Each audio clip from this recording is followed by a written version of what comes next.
आदाब, नमस्कार। मुंसिफ टीवी में आपका इस्तकबाल है। आप देख रहे हैं जय महाराष्ट्र। पहले हेडलाइंस। कांग्रेस ने कभी भी बाबा साहब अंबेडकर का एहतराम नहीं किया। बीजेपी ने हमेशा आइन के मुताबिक काम किया। वज़ीर आला देवेंद्र फडणवीस का बयान।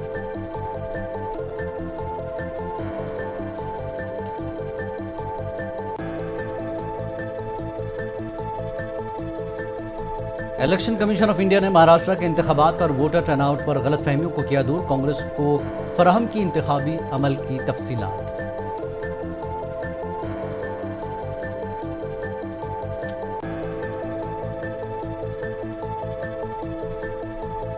सोमनाथ सूर्यवंशी के कत्ल वाकये में देवेंद्र फडणवीस ने रियासती असेंबली को किया गुमराह। शिवसेना लीडर संजय राउत का इल्जाम।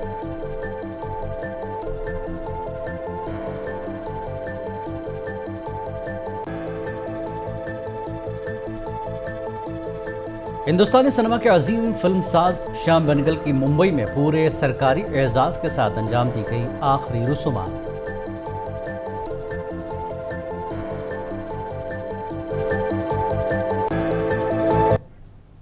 और खबरें तफसील से। बाबा साहब अंबेडकर के बारे में अमित शाह के बयान के खिलाफ कांग्रेस महाराष्ट्र समेत पूरे मुल्क में एहतजाज कर रही है। महाराष्ट्र के वज़ीर आला देवेंद्र फडणवीस ने कांग्रेस के एहतजाज पर तनकीद करते हुए कहा कि कांग्रेस शुरू से ही बाबा साहब की बेइज्जती करती रही है। कांग्रेस ने कभी भी अंबेडकर का एहतराम नहीं किया, जबकि बीजेपी ने हमेशा आइन के मुताबिक पसमानदा समाज के जायज़ हुकूक का एहतराम किया और उन्हें हुकूक अता किए। फडणवीस ने कहा कि कांग्रेस को अमित शाह के बयान को एडिट करने और इस पर सियासत करने के लिए माफ़ी मांगनी चाहिए। कांग्रेस पार्टी ने पहले तो इस बात की माफ़ी मांगनी चाहिए कि गृह मंत्री अमित शाह जी का जो पूरा बयान था उसको आधा काटकर उन्होंने उस पर राजनीति की, संसद का भी समय उसमें खराब किया। अब जनता में भी झूठी बातें लेकर वो जा रहे हैं। परिस्थिति ऐसी है कि संसद में भाषण के दरमियान आदरणीय प्रधानमंत्री मोदी जी ने जिस प्रकार से कांग्रेस को एक्सपोज किया, कैसे कांग्रेस ने और नेहरू जी, इंदिरा जी, राजीव जी से लेकर सोनिया जी तक, राहुल जी तक, कैसे लगातार कांग्रेस पार्टी ने और उसके नेताओं ने संविधान का अपमान किया, आरक्षण को नकारा, ये सारे एविडेंसेस उन्होंने देने के बाद एक प्रकार से कांग्रेस बौखलाई और बौखलाहट में इस प्रकार का काम कांग्रेस कर रही है। ये वही कांग्रेस है। मालियात और मनसूबाबंदी और रियासती एक्साइज महकमे के वजीर का ओहदा संभालने के बाद नायब वज़ीर आला अजित पवार ने अपनी वजारतों में दोनों महकमों के सीनियर अफसरान के साथ मीटिंग की। इस मौके पर अजित पवार ने महकमों की कारकर्दगी का जायजा लिया और हुक्काम को ज़रूरी हिदायत दी।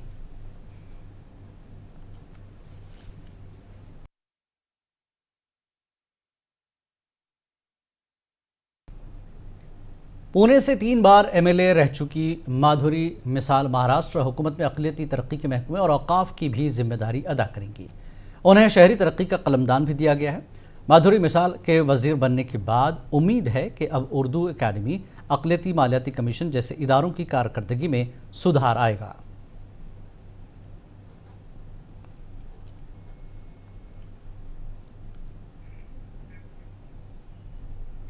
शिवसेना यूबीटी के रुकन पार्लियामेंट संजय राउत ने कांग्रेस लीडर राहुल गांधी के महाराष्ट्र के परभनी के दौरे का दिफा करते हुए कहा कि राहुल गांधी को किसी भी ऐसी जगह का दौरा करने का आईनी हक है जहां संगीन वाकयात हुए हों। मुबैना पुलिस बर्बरियत के वाकयात का जिक्र करते हुए राउत ने कहा कि सोमनाथ सूर्यवंशी को पुलिस हिरासत में कत्ल किया गया था और वज़ीर आला देवेंद्र फडणवीस ने असेंबली में झूठ बोला था कि पुलिस ने उन्हें मारा पीटा नहीं था, जबकि संतोष देशमुख को महाराष्ट्र के लोगों के सामने कत्ल किया गया था।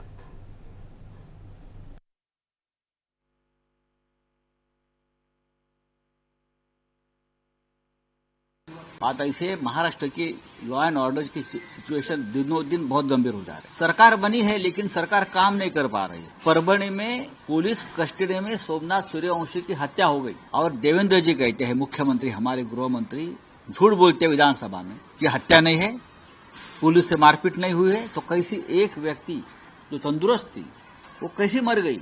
हाँ, आप झूठा रिपोर्ट बना के सदन में पढ़ लेते हो पुलिस का रिपोर्ट। संतोष देशमुख की हत्या तो महाराष्ट्र के आंखों के सामने हुई है, वीडियो रिकॉर्डिंग है उसका, फिर भी आप छुपाने की बात करते हो। और राहुल गांधी वहां कल गए तो आपको तकलीफ हो रही है? राहुल गांधी के बारे में आप बोलते हो, राहुल गांधी को संविधान ने अधिकार दिया।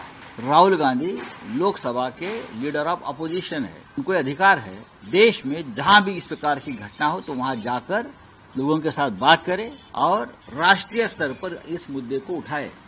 और राहुल जी जाते हैं, वो महाराष्ट्र में आ गए, परभणी बीड में गए, मैं उनका आभारी हूं। तो अभी से उनको विश्वगुरु नहीं कहना चाहिए। अब उनको इतना बड़ा किताब मिला है इस्लामिक रिपब्लिक ऑफ कुवैत से, क्या मुबारक अल कबीर। तो अब हम उनको कहेंगे मुबारक अल कबीर नरेंद्र मोदी जी। अगर ये राहुल गांधी जी से को मिलता या सोनिया जी को मिलता तो अब तक भारतीय जनता पार्टी।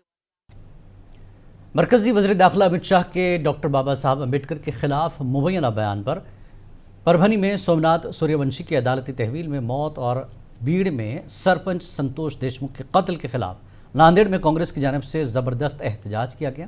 कांग्रेस कारकुनान ने डॉक्टर बाबा साहब अम्बेडकर के मुजस्समे से कलेक्टर ऑफिस तक एक रैली निकाली और कलेक्टर को एक याददाश्त पेश की। याददाश्त में मुल्क में आइन और डॉक्टर बाबा साहब अम्बेडकर के खिलाफ हो रही सियासत की मजम्मत की गई। पार्लियामेंट में अमित शाह के बयान को शर्मनाक करार देते हुए उनसे माफ़ी मांगने और फौरी इस्तीफा देने का मुतालबा किया गया। दिल्ली बोलापर्यंत संविधानाच्या रक्षणाचं काम करत आहे। आज आप देख सकते हैं देश में डॉक्टर बाबा साहेब आम्बेडकर के प्रति और संविधान के प्रति जो राजनीति चालू है, देश के जो सर्वोच्च सभागृह हम बोलते हैं संसद में, हमारे देश के गृह मंत्री अमित शाह साहब ने जो बाबा साहेब के प्रति स्टेटमेंट दिया है वो बहुत ही निंदनीय है। और हम कांग्रेस की तरफ से मांग कर रहे हैं कि अमित शाह साहब ने माफी मांगनी चाहिए और राजीनामा देना चाहिए। उसी प्रकार से जो महाराष्ट्र में अभी नई सरकार महायुति की आई है, 15 दिन वहां हो चुके हैं और परभणी की घटना आप देख सकते हैं। एक युवक का कस्टडी में जो उसको मार के यहाँ मारने की वजह से उसकी मौत हो गई है, उसकी कड़क कार्रवाई होनी चाहिए। साथ ही साथ भीड़ में एनसीपी शरद पवार ग्रुप के यूथ विंग के कारकुनों को आज मुंबई पुलिस ने गिरफ्तार कर लिया। एनसीपी कारकुन सीएसटी के सेल्फी पॉइंट पर नरेंद्र मोदी और मौजूदा महाराष्ट्र हुकूमत के खिलाफ एहतजाज कर रहे थे। मुजाहिरीन ने बताया कि 24 दिसंबर 2016 को वज़ीर-ए-आज़म नरेंद्र मोदी के जरिए समुद्र में छत्रपति शिवाजी महाराज का म्यूजियम बनाने का भूमि पूजन कराया गया था, लेकिन आज तक वहां काम शुरू नहीं हुआ।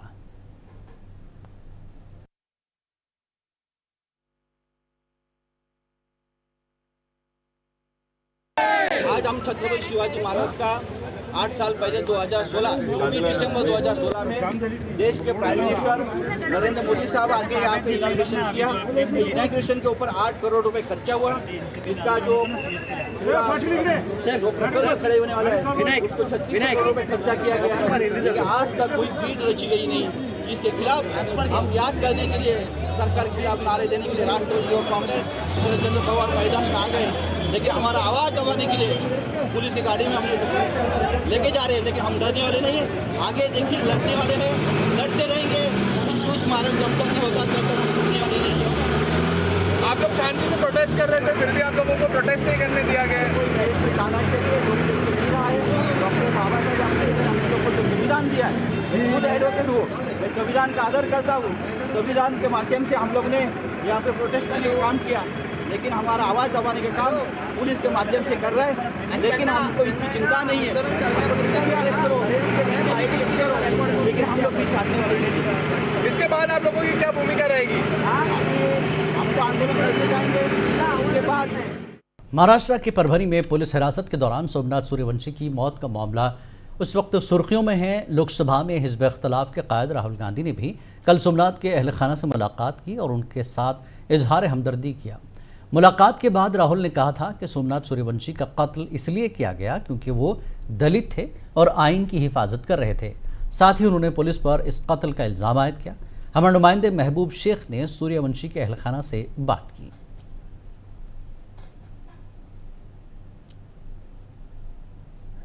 इंक्वायरी के लिए अपने कस्टडी में लिया और कस्टडी में पुलिस की बुरी तरह मारपीट की वजह से उस नौजवान सोमनाथ सूर्यवंशी इनकी मौत हो गई। और उसके चलते हम उनके घर पे आए हैं। उनके माता जी वालिदा है बैठे हुए, उनके भाई है, उनके परिवार के सदस्य हैं हमारे साथ। तो आइए जानते हैं। भीम सैनिक, हमारे भीम सैनिक, हमारे वड़ा और बांधव, हाँ सभी ने। राहुल गांधी ने क्या कहा? राहुल गांधी जब आ गए तो इस घटना के बारे में पूरा पूछताछ की कि ये घटना कैसी हुई, कब हुआ, कैसे हुआ। और आश्वासन क्या दिया उन्होंने? वो सब बात पूछ के गए, और वो जो वीडियो है वो पूरा देख के गए, जो पीएम रिपोर्ट है वो देख के गए। उन्होंने बोला कि जो मुख्यमंत्री साहब है महाराष्ट्र के, वो एकदम गलत बोल रहे हैं, वो झूठ हाँ फडणवीस साहब वो झूठ दिखा रहे हैं। सत्य घटना जो है वो मेरे भाई का डेथ है पोलीस अधिकारियों के मारने की वजह से हो गए। माझं म्हणणं आहे साहेब, पोलीस कस्टडीमध्ये माझ्या मुलाला मारहाण केली। ज्या टायमाला 10 तारखेला त्यांनी अटक केली, आम्हाला सांगितलं नाहीत, कळविले नाहीत। परत 10 ते 15 तारखेपर्यंत त्यांनी मारहाण केले, माझ्या मुलाचा खून केले। त्यांनी सगळे पोलीस लोकांनी मिळून माझ्या मुलाचा मर्डर केले। 15 तारखेला मला फोन केले पोलीस स्टेशनवरून, म्हणले बाई तू विजयाबाई सूर्यवंशीच का? हा साहेब, तुमच्या मुलाला हार्ट अटॅक आला आणि तुम्ही या म्हणल्यावर आम्ही येण्याच्या आधी बाळासाहेब आंबेडकर, परत आमचे वडील बांधव इथल्या सगळ्यांनी मदत केले। बॉडी घेऊन गेले ह्याला कुठं औरंगाबादला, त्यांचं मदत होतं, त्यांनी बॉडी घेऊन गेले। आम्हाला माहिती झालं असं इकडे जावं का इकडे जावं, आम्हाला काही सुचत नव्हतं। बरं आई, गुलकार शान ने उनकी बांद्रा वेस्ट इमारत में आग लगने के बारे में जानकारी दी। गुलकार ने वाक़े को खौफनाक करार दिया और फायर ब्रिगेड के एहलकारों की फौरी रद्दमल और बरवक्त कार्रवाई के लिए उनका शुक्रिया अदा किया। शान ने यह भी बताया कि वो और उसका ख़ानदान कैसे आग से बचने में कामयाब हुए। उन्होंने कहा कि अब वो महफूज हैं। वाज़ेह कि बीती रात बांद्रा में वाक़ 15 मंजिला इमारत फॉर्च्यून एन्क्लेव की 7वीं मंजिल पर आग भड़क उठी थी। इस वाक़े में 9 अफराद को बचा लिया गया।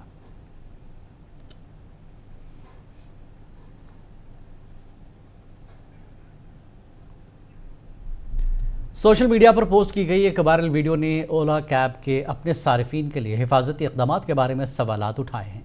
ये वीडियो मुंबई का बताया जा रहा है, जिसमें एक टैक्सी ड्राइवर को एक मसरूफ़ सड़क पर टैक्सी चलाते हुए ऑमलेट बनाने की तरकीब की वीडियोस देखते हुए पाया गया। एक सारिफ ने ओला कंपनी को मुखातिब करते हुए लिखा कि आपका ड्राइवर हमारी जानों को ख़तरे में डालकर गाड़ी चलाते हुए ऑमलेट बनाना सीख रहा है। उम्मीद है कि कंपनी इस्लाही इक़दाम करेगी।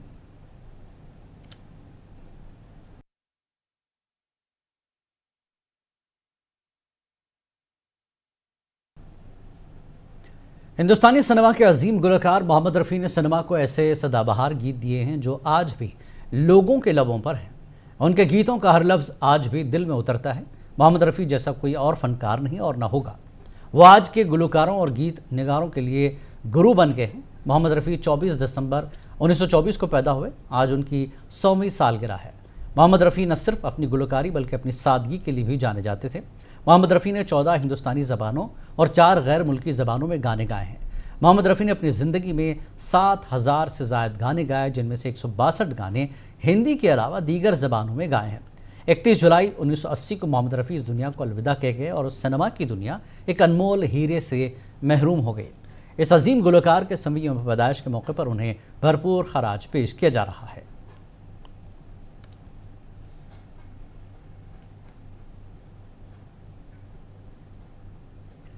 हिंदुस्तान में मुतवाज़ी सिनेमा तहरीक के लंबरदार मारूफ फिल्मसाज श्याम बेनेगल के आज मुंबई में मुकम्मल सरकारी एजाज़ के साथ आखिरी रसूमात अंजाम दी गई। अंकुर, मंडी, निशांत और जुनून जैसी फिल्मों के लिए जाने जाने वाले बेनेगल का पीर को गुर्दे की दायमी बीमारी के बायस अस्पताल में इंतकाल हुआ था।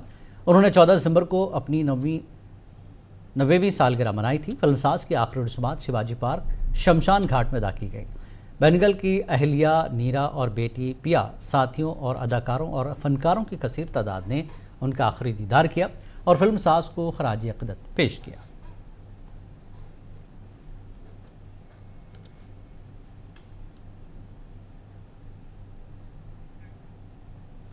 श्याम बेनेगल के इंतकाल पर महाराष्ट्र के वज़ीर आला देवेंद्र फडणवीस ने कहा कि आज हम सब के लिए इंतहाई दुख का मौका है कि मशहूर हिदायतकार श्याम बेनेगल हमारे दरमियान नहीं रहे। फडणवीस ने कहा कि श्याम बेनेगल ने मुतवाज़ी सिनेमा को सामने लाने के लिए काम किया। उन्होंने कहा कि हमारे सिनेमा के एक दौर का खात्मा हो गया है।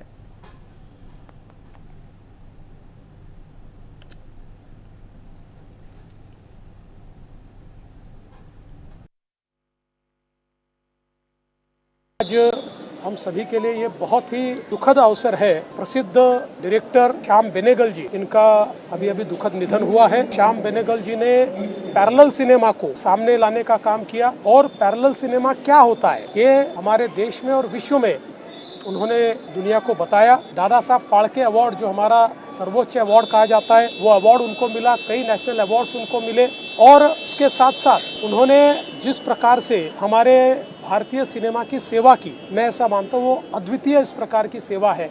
आज उनके जाने के बाद मैं ऐसा कह सकता हूँ कि एक युग का अंत हमारे सिनेमा में हुआ है। मैं उनको विनम्र श्रद्धांजलि देना चाहता हूँ। फिल्मी दुनिया से जुड़ी शख्सियात ने श्याम बेनेगल को भरपूर खराज अक़ीदत पेश किया और उनकी खिदमात को याद किया। हमारे फिल्म इंडस्ट्री और टेलीविजन इंडस्ट्री के बहुत बड़े शहंशाह हमारे विष्णु भाई श्याम बाबू, जिनको प्यार से कहते हैं श्याम बेनेगल जी को, एक ऐसी शख्सियत थी जिन्होंने एक न्यू में सिनेमा क्रिएट किया था हमारे देश में, हमारी इंडस्ट्री में। और जो हैव नॉट्स थे, जिनके पास बजट नहीं होते थे, माइंड बहुत अच्छा था, क्रिएटिव लोग थे, उनके लिए उन्होंने प्लेटफॉर्म खड़ा कर दिया। कितने सारे डायरेक्टर्स उन्होंने क्रिएट किए, इतने सारे एक्टर्स उन्होंने क्रिएट किए जो आज भी इंडस्ट्री को रूल करते हैं। श्याम जी हमारे बीच में आज नहीं रहे, ये एक बहुत बड़ा झटका है फिल्म इंडस्ट्री को और पर्सनली मुझे बहुत है, क्योंकि मैं जब बॉम्बे आया तो मैंने सिर्फ एकमात्र डायरेक्टर के साथ काम किया जिसका नाम श्याम बेनेगल है। तो मुझे कल जब खबर मिली तो मुझे वाकई ऐसा लगा जैसे कहते हैं पाँव तले नीचे ज़मीन खिसक जाना। So it's a great loss to the industry. खास तौर पे देखिए, हमने एक हीरा खो दिया है। 70s में जब घिसी पिटी फिल्में बनती थीं, डाकुओं पे, लॉस्ट एंड फाउंड पे, रिवेंज पे, तो नया सितारा चमका, पैरेलल सिनेमा का सितारा चमका, एक न्यू वेव का सितारा चमका, जिसका नाम था श्याम बेनेगल। ऐसी उन्होंने यादगार फिल्में बनाई जो लोगों के दिलों पे एक नक्श छोड़ गई। I admired him, I loved him truly. His wife met me and she said he really loved me. It made me feel special. I got to learn from him. I got to perform with him. I got to spend time with him. I traveled the world with him. To me, Shyam sir is a genius. To be telling stories for over 40 years और वो भी 40 साल में आपकी audience इतनी बदल चुकी है, लेकिन फिर भी आप ऐसे फिल्में बना सकते हो जो एक यंग ऑडियंस देख सकती है। आप एक इंटरेस्टिंग सोशल सब्जेक्ट उठा रहे हो जैसे वेल्डा नब्बा था, लेकिन उसे एक पॉजिटिव ह्यूमरस वे में एक फिल्म बनाई, एंड दैट इज जीनियस। कितना बड़ा क्या वो मतलब ये है कि हिंदी में जो पैरेलल सिनेमा है, रियलिस्टिक सिनेमा, वो तो उसके फादर वही थे। उन्होंने अंकुर 74 में बनाई थी और 50 बरस में कितनी फिल्में बनाई, डॉक्यूमेंट्री बनाई, शॉर्ट फिल्म बनाई। उन्होंने एक नई जागृति, नया चेतन, एक नया सोच हिंदी सिनेमा को दिया, इसमें कोई शक ही नहीं। ऐसे लोग बहुत कम होते हैं और उनकी जगह हमेशा खाली रहेगी। मैं तो यंगर जनरेशन को यही कहना चाहूँगा कि उनकी फिल्में, सारी फिल्में दोबारा देखो और उस काम को जो कर रहे थे उसे आगे बढ़ाओ। The great director and great person Shri Shyam Benegal is no more with us. Shyam भाई या श्याम बाबू, उन्हें हम आदर और प्रेम से बुलाते थे।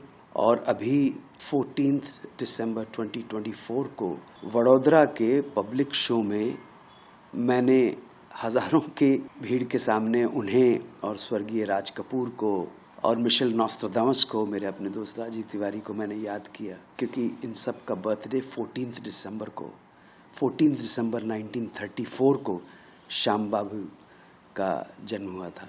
तो 90 वर्ष की आयु संपूर्ण समग्रता के साथ जीकर हिंदी फिल्म इंडस्ट्री में अविस्मरणीय योगदान देकर, एक नया मोड़ देकर पूरा जीवन जी के श्याम बाबू चले गए।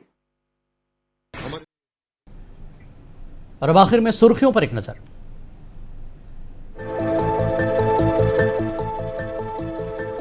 कांग्रेस ने कभी भी बाबा साहब अम्बेडकर का एहतराम नहीं किया। बीजेपी ने हमेशा आइन के मुताबिक काम किया। वज़ीर आला देवेंद्र फडणवीस का बयान।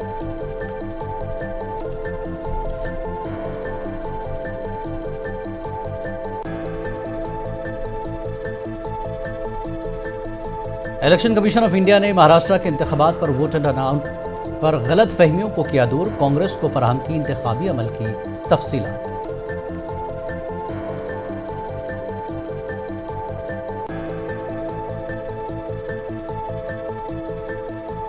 सोमनाथ सूर्यवंशी के कत्ल वाकये में देवेंद्र फडणवीस ने रियासती असेंबली को किया गुमराह, शिवसेना लीडर संजय राउत का इल्जाम।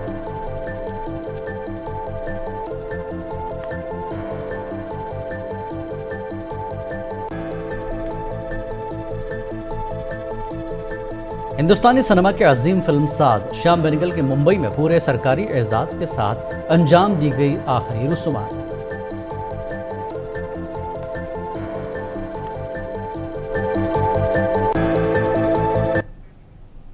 इस बुलेटिन में फिलहाल इतना ही। आदाब।